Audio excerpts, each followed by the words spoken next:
Hello friends, இன்றைக்கி ஒரு ஹெல்த்தியான ஓட்ஸ் மக்கானா போரிஜ் எப்படி செய்கிறதுன்னு பார்க்கலாம்.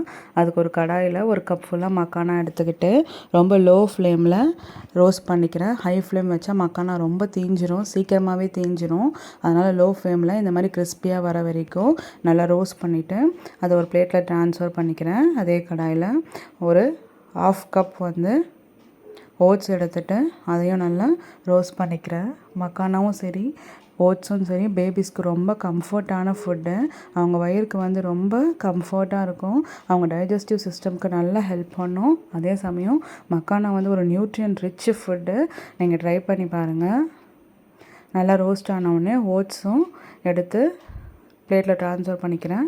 என் பேபிக்கு 9 months ஆகிடுச்சு, அதனால் நான் பாதாம் ஆட் பண்ணிக்கிறேன். உங்கள் பேபிக்கு 6 months 7 months இருந்தால் நீங்கள் அவாய்ட் பண்ணிக்கலாம். அதையும் ரோஸ்ட் பண்ணி கொட்டிட்டு பிளேட்டில் நல்லா ஆற விடுறேன்.